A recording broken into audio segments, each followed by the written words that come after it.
Bonjour à tous et bienvenue à ce nouveau numéro du Dessous des Data. Alors aujourd'hui, on va parler d'inflation, hein, l'inflation qui semble inquiéter les investisseurs, notamment du côté des États-Unis. Une inquiétude liée naturellement à des chiffres d'inflation qui ont été particulièrement forts sur les 2 derniers mois, mars et avril, hein, qui sont disponibles. Une inflation qui rebondit naturellement dans le sillage des prix énergétiques. Mais faut-il réellement s'inquiéter de l'inflation? C'est vrai que pour les marchés actions, généralement, l'inflation est à double tranchant, hein. D'une part, c'est pas forcément quelque chose de négatif sur les perspectives de progression des chiffres d'affaires, des bénéfices. Si les entreprises montent leur prix de vente, ça veut dire qu'elles vendent plus cher, donc elles font plus de chiffres d'affaires. Si elles montent leur prix, ça veut dire aussi qu'elles maintiennent leur marge, et donc les bénéfices en valeur sont forcément en forte hausse, hein. Donc l'inflation en lui-même ne pose pas réellement de problème à la bourse sur la valorisation. Ça lui donne même un objectif pour aller un peu plus haut, hein. Et c'est pour ça qu'on parle toujours que l'investissement action protège de l'inflation. Le gros problème, c'est les conséquences de l'inflation, hein, puisque généralement, quand l'inflation s'installe, c'est peut-être plus de taux d'intérêt, des taux d'intérêt qui montent, qui sont plus élevés. C'est sûrement des banques centrales qui vont appuyer sur le frein pour rééquilibrer l'économie et faire que la demande est égale à l'offre. Et donc, on est sur un schéma qui est pas forcément très positif pour le marché action, sur lequel le coût du capital augmente avec la hausse des taux d'intérêt et sur lequel on a des perspectives de ralentissement de l'activité avec des banques centrales qui appuieraient sur le frein pour essayer d'atténuer ces tensions inflationnistes. Donc, l'inflation court terme n'est pas une mauvaise chose. Une inflation importée qui serait répercutée aux consommateurs et avec des consommateurs qui consomment, est-ce que c'est véritablement négatif pour la bourse? La réponse est clairement non. Par contre, une inflation résiliente, une inflation qui pèse sur le comportement de consommation des ménages, qui incite la Banque centrale à monter ses taux pour freiner l'économie, et donc un scénario plutôt de ralentissement économique, voire de stagnation économique avec une inflation qui reste élevée. Là, à ce moment-là, on n'est pas dans un scénario positif parce que là, on est dans un risque de pincement de marge des entreprises, on est dans un risque de chiffre d'affaires contraint, non pas en valeur, mais en volume, hein, et on est quand même sur des perspectives qui se dégradent avec des taux longs qui montent, hein, forcément, qui incitent les investisseurs à plutôt délaisser les actions, les actifs risqués et aller vers les actifs refuges qui offrent des rendements qui sont un peu plus hauts. Donc voilà, l'inflation, c'est à double tranchant, ça dépend du scénario inflationniste que vous avez, ça dépend un petit peu des perspectives. Alors face à ça, on a eu des chiffres aux États-Unis, des chiffres qui étaient plutôt inquiétants, a priori, si on les regarde, hein. Je vous le disais, au cours des 2 derniers mois, hein, on a eu une nette accélération de l'indice des prix à la consommation. Bon, c'est pas une surprise, on le savait avec ce qui se passe au Moyen-Orient, on a forcément une forte hausse, des prix de l'essence notamment, hein, et c'est vrai que si vous prenez sur le seul mois d'avril, hein, on est sur un indice des prix à la consommation qui est passé à 3,8 sur un an, et pour 40 de ces 3,8, hein, de cette accélération de l'inflation, hein, c'est lié à un phénomène, c'est lié à la hausse des prix énergétiques, notamment des prix de l'essence. Donc oui, c'est une inflation importée, la banque centrale américaine ne peut pas grand-chose, face à cette hausse, ça répond plutôt à une contrainte géopolitique, et donc on pourrait dire: «Oui, bon, bah, ça crée une inflation mécaniquement pour le ménage américain». 3,8, c'est important. Ça induit forcément des taux réels beaucoup plus bas pour les investisseurs obligataires qui, eux, sont naturellement lésés par cette inflation.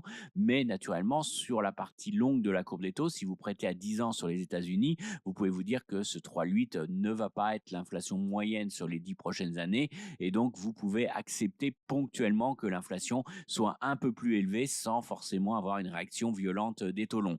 Par contre, ce qui est plus inquiétant, c'est le petit rebond du noyau dur de l'indice des prix, hein, qui passe à 2,7. Là, c'est ce noyau dur de l'indice des prix, c'est l'inflation hors alimentaire et hors énergie. Et là, on voit qu'il y a quand même des tensions inflationnistes qui se diffusent dans l'économie, qui sont pas forcément liées que à un phénomène lié à l'énergie, hein.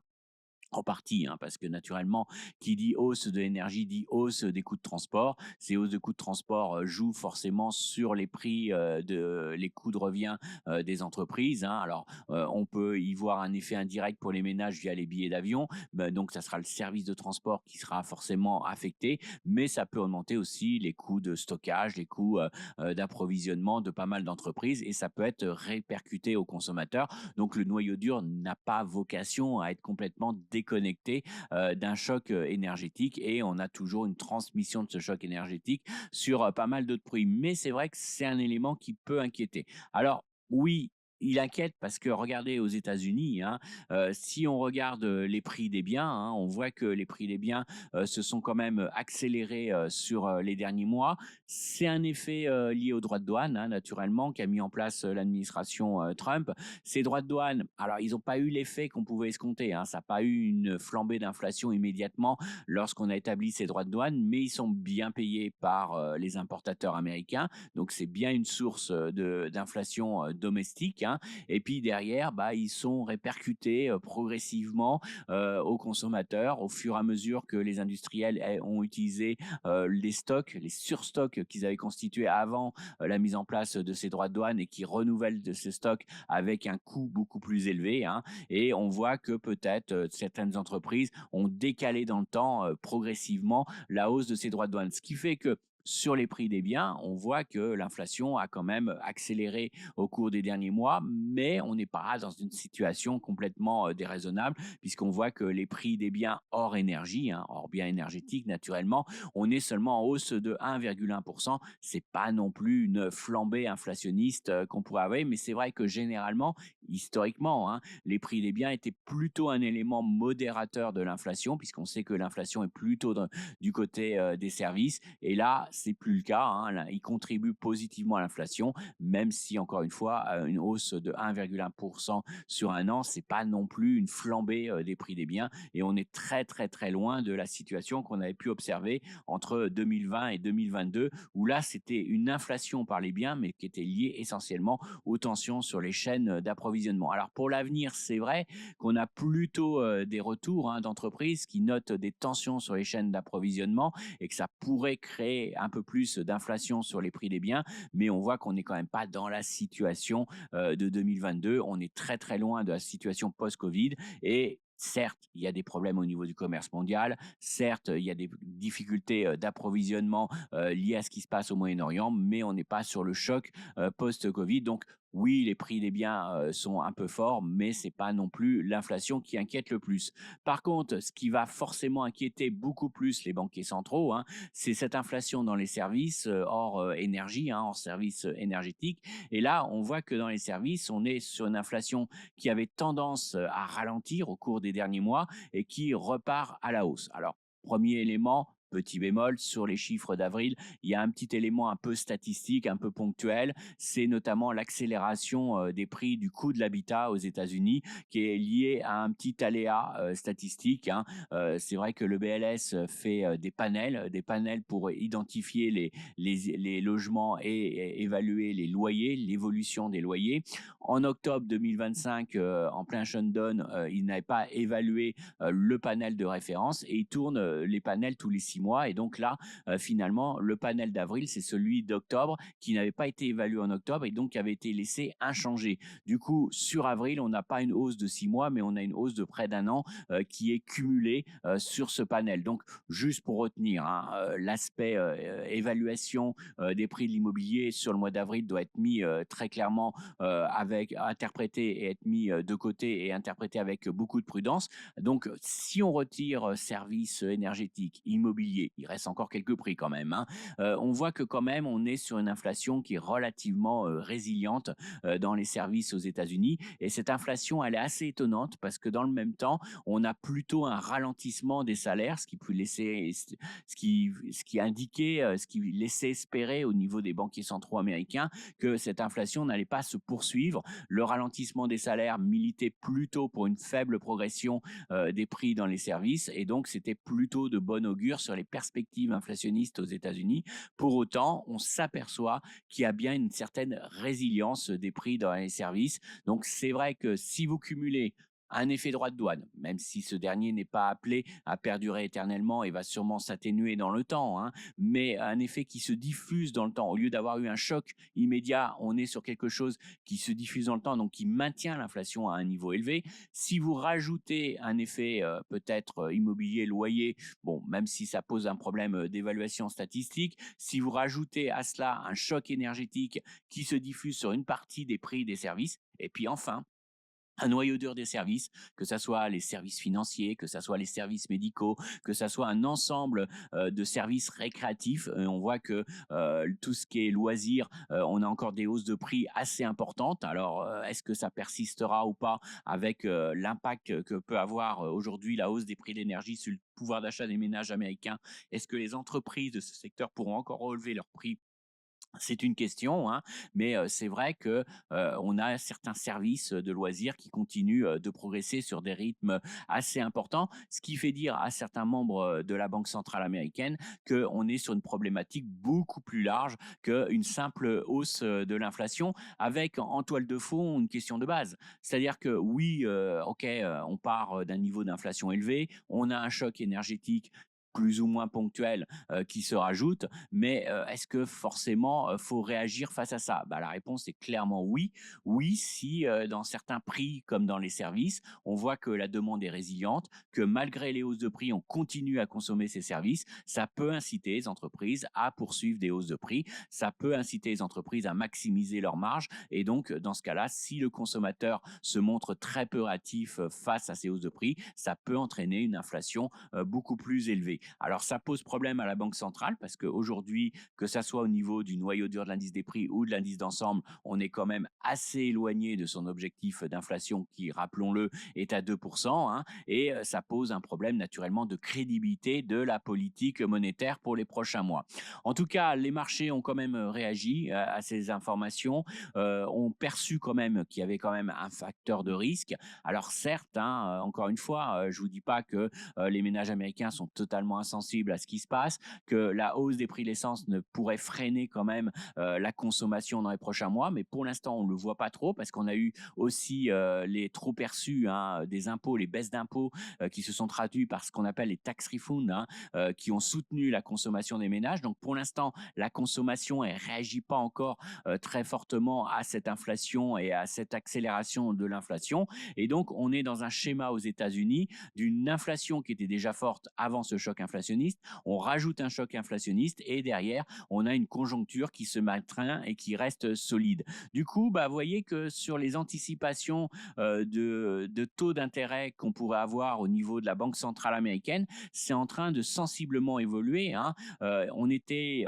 sur l'idée d'une baisse de taux il y a encore quelques temps. On est revenu plutôt sur l'idée d'un statu quo avec ce qui s'est passé au Moyen-Orient en début d'année. Et là, maintenant, on commence à intégrer peut-être d'ici la fin d'année une remontée des taux directeurs de la Banque centrale. Alors ensuite, on aura peut-être un assouplissement, mais l'idée, c'est que peut-être cette année 2026 va pas aussi bien se passer que ce qu'on pourrait croire et on va avoir une banque centrale qui sera peut-être amenée à remonter ses taux. Alors naturellement, cette incertitude, elle est augmentée par l'arrivée d'un nouveau membre, hein, le président de la Banque centrale américaine, hein, Kevin Warsh, qui va naturellement vouloir marquer sa part et qui sera pas forcément si conciliant que ça face à l'inflation. En tout cas, il n'est pas le seul à décider. Il y a 12 votants, hein, à chaque réunion de politique monétaire et on sent qu'au niveau du comité de politique monétaire, on sent très clairement que les membres, hein, maintenant s'interrogent réellement sur ce risque inflationniste, la persistance surtout de l'inflation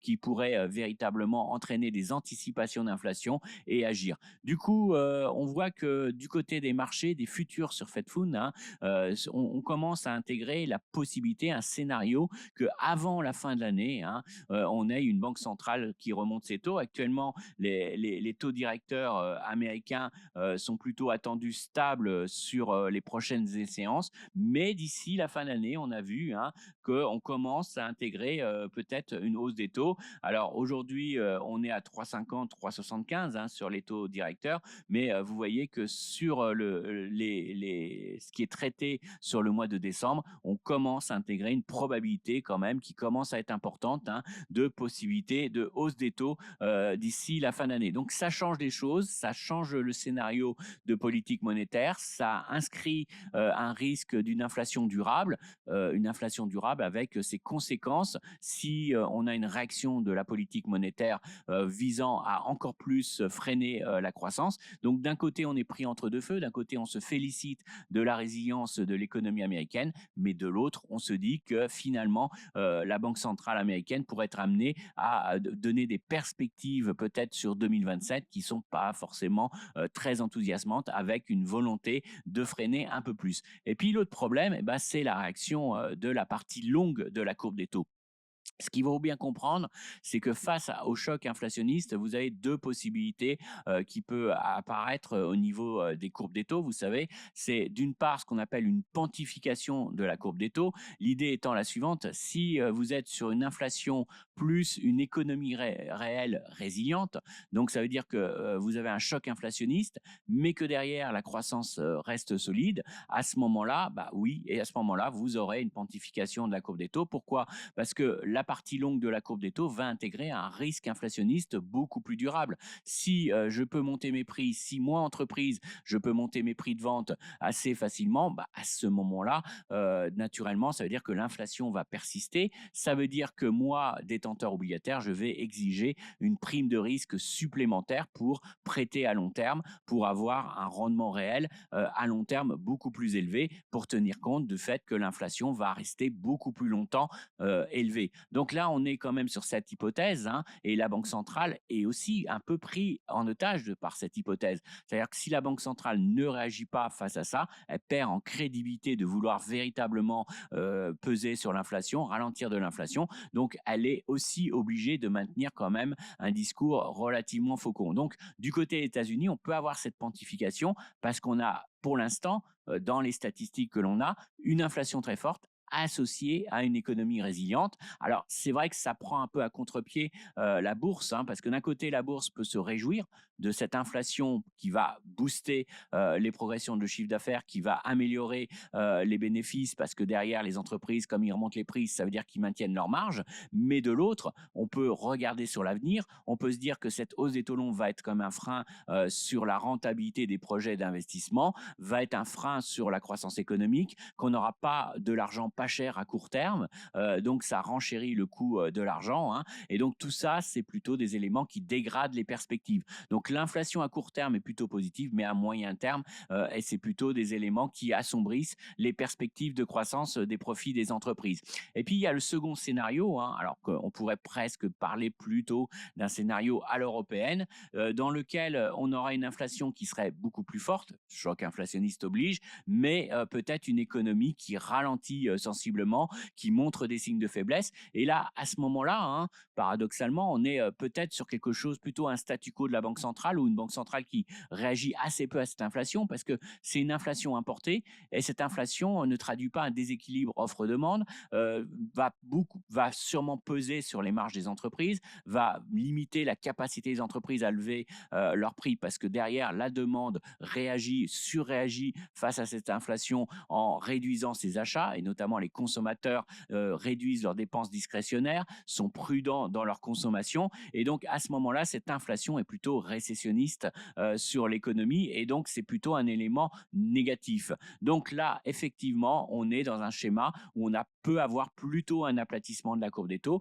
parce que on est peut-être sur un statu quo de la Banque centrale, mais derrière, on sait que cette inflation va pas rester, et à ce moment-là, on joue plutôt le ralentissement économique. Mais ce scénario est naturellement beaucoup plus négatif, paradoxalement, pour les marchés, parce que ça veut dire quoi? Bah, ça veut dire que derrière, il y a quand même un choc très fort pour les entreprises, et que c'est les entreprises qui payent ce choc importé, ce choc inflationniste. Mais vous voyez bien que dans les deux cas, on a du mal à être très optimiste pour le marché action. On voit que cette inflation n'est n'est pas quelque chose de positif pour la valorisation. Alors, tout dépend naturellement dans le schéma de votre scénario économique de comment l'inflation va être absorbée, soit par un ralentissement économique, soit par une banque centrale qui ralentit l'économie. Mais dans les deux cas, on est quand même aujourd'hui, dans notre schéma actuel, sur une inflation qui est plutôt négative sur les perspectives de croissance et qui doivent peser normalement sur la valorisation des entreprises en bourse. Donc, on est très loin d'une boucle prix-salaire qui permettait de lisser tout ça, qui entretenait finalement la demande, qui maintenait la demande à un haut niveau, qui maintenait l'inflation à un haut niveau et qui maintenait une forte progression des chiffres d'affaires. Là, on est dans des scénarios où maintenant l'inflation est plutôt à combattre qu'un élément positif sur la valorisation des marchés actions.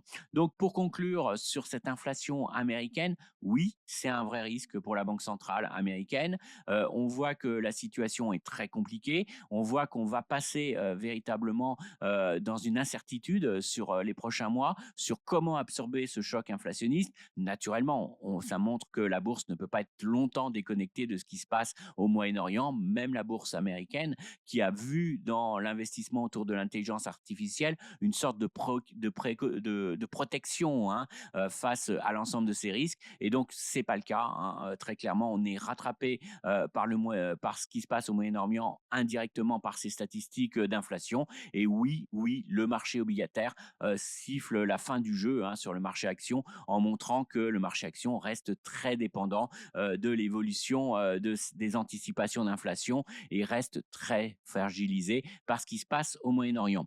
Mais je voudrais dire aussi un petit mot sur l'inflation dans un secteur. C'est une inflation qu'on parle beaucoup moins, c'est une inflation sectorielle et c'est l'inflation dans le secteur technologique. Et on a le sentiment que le marché a aussi est un peu schizophrène. D'un côté, on réagit à l'inflation sur l'ensemble de l'économie en se disant que c'est négatif, mais l'inflation qui se développe dans le secteur technologique, ça pose aucun problème à personne. Au contraire, c'est plutôt quelque chose de positif qui va plutôt faire croître les chiffres d'affaires sans problème parce que on est dans le schéma de se dire que c'est une inflation qui ne se traduira pas par une baisse de la demande.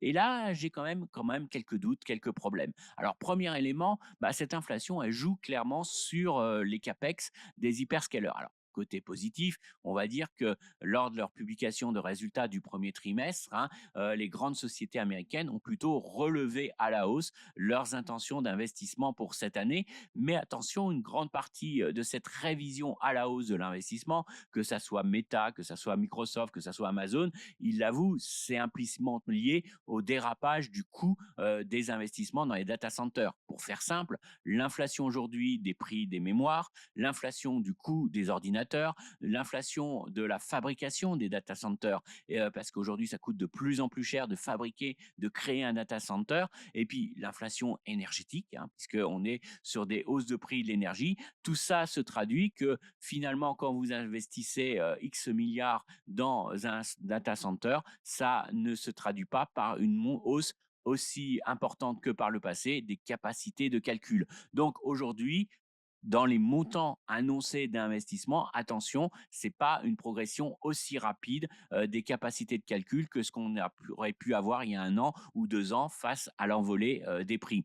Et de plus en plus, hein, on a un retour au niveau des semi-conducteurs, de fortes perturbations, hein, en termes d'approvisionnement. C'est lié en partie au Moyen-Orient, notamment à des problèmes avec l'hydrogène, à des problèmes avec les wafers.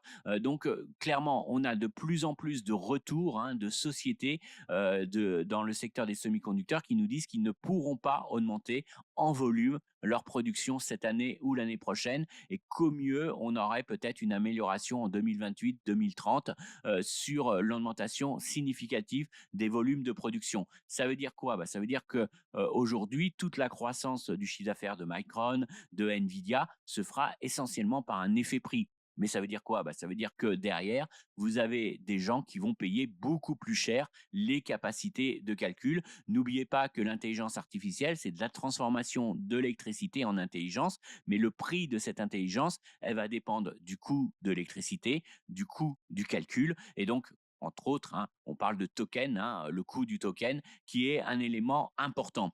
Donc aujourd'hui, on a une inflation Alors, vous allez me dire, bah, dans ce cas-là, j'achète les producteurs de mémoire. De toute façon, ils auront une forte hausse de leur chiffre d'affaires. Bon, c'est un effet prix, ils produisent pas plus, mais c'est pas bien grave. Ça veut dire que leurs marges vont encore monter, que leurs chiffres d'affaires vont progresser et on va être finalement sur quelque chose d'assez positif. Alors, quand même, petit bémol, il y a quand même un risque sur les chaînes d'approvisionnement, un risque de déception sur les livraisons quand même, parce que là, on est quand même sur des tensions très vives sur l'ensemble de la chaîne d'approvisionnement et on voit qu'il y a quand même des tensions très fortes et on est sur des risques d'accidents industriels ou des retards de livraison. On voit aussi avec Samsung que ça peut créer aussi des tensions salariales. Donc attention, ces explosions de marge et de résultats peut aussi créer des tensions au sein des entreprises. Donc attention à ces éléments-là.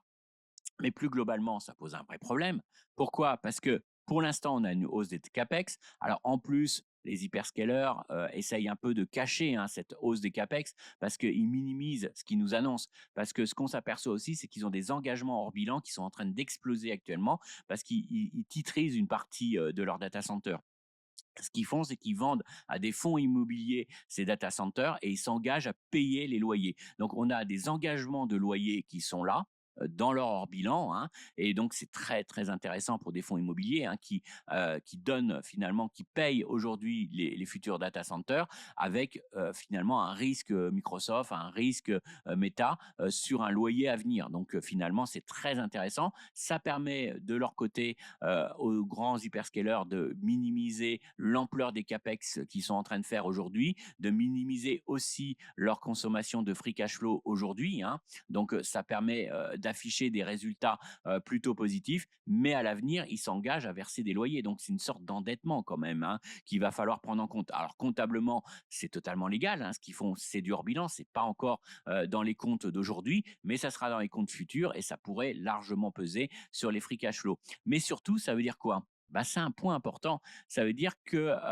aujourd'hui, on sous-estime énormément le coût, de l'IA. C'est-à-dire qu'on est en phase aujourd'hui, de vouloir, développer l'IA, de vouloir intégrer l'IA dans les process de production et donc on est sur des personnes qui, n'amortissent pas du tout le coût, de calcul.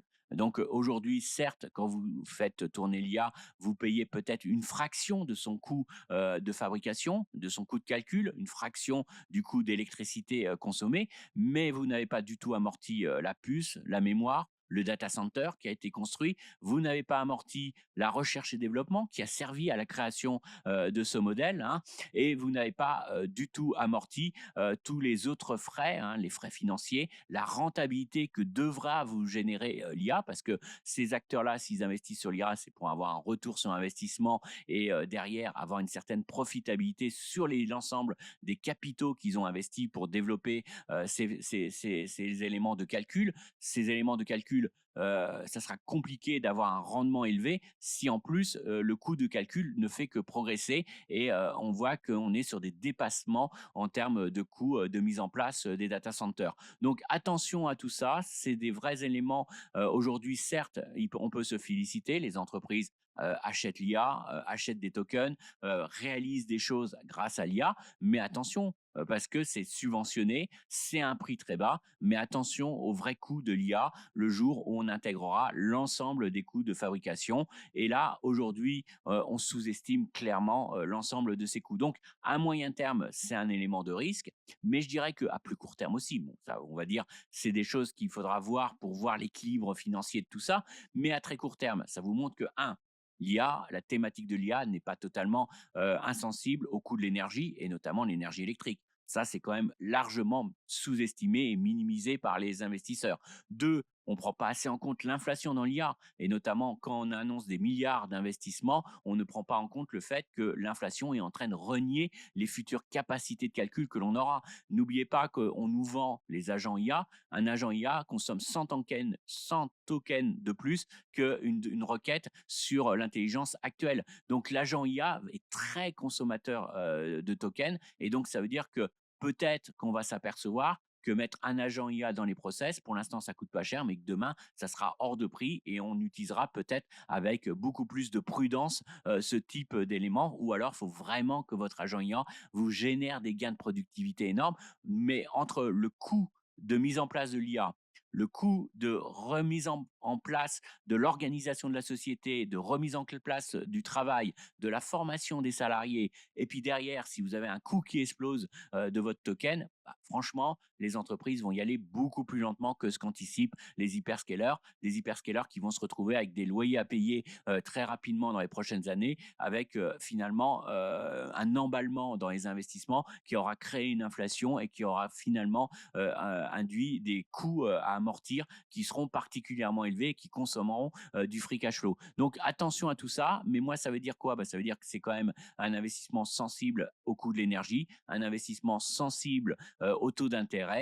Donc on voit que la conjoncture actuelle montre que finalement, est-ce que véritablement l'intelligence artificielle nous permet de nous déconnecter de ce qui se passe actuellement, de l'environnement économique? Est-ce que finalement, on a un peu trop joué l'effet FOMO et l'effet TINA, hein? L'effet TINA parce qu'on s'est dit que finalement, il n'y avait pas d'autre alternative face aux incertitudes géopolitiques d'aller sur la thématique de l'IA. L'effet FOMO, bah, c'était la peur de louper cette innovation et cette innovation technologique majeure. Donc, est-ce que c'est cette cumulation des deux effets qui a fait emballer l'indice Nasdaq ne pourrait pas rapidement s'interrompre et on ne pourrait pas avoir un retour de bâton assez rapide? En tout cas, la question mérite de déposer. La question montre en tout cas qu'aujourd'hui, l'investissement dans l'intelligence artificielle devient risqué, notamment sur certains acteurs, hein. Lorsqu'on voit la hausse de Micron Technology de 600% sur un an, lorsqu'on voit l'envolée de SKNX ou de Samsung, certes, les résultats sont bons, certes, ils ont des carnets de commandes là, mais attention, parce qu'aujourd'hui, ils ne peuvent pas augmenter leur production en volume. C'est là où est le principal point faible. Et certes, s'ils ont des croissances que en valeur, on voit que l'inflation, à terme, détruit la demande. Et il faut retenir ça, que ça soit au niveau macro, que ça soit au niveau sectoriel, l'inflation n'est plus une bonne chose et l'inflation n'est pas un élément qui est favorable pour la valorisation des entreprises.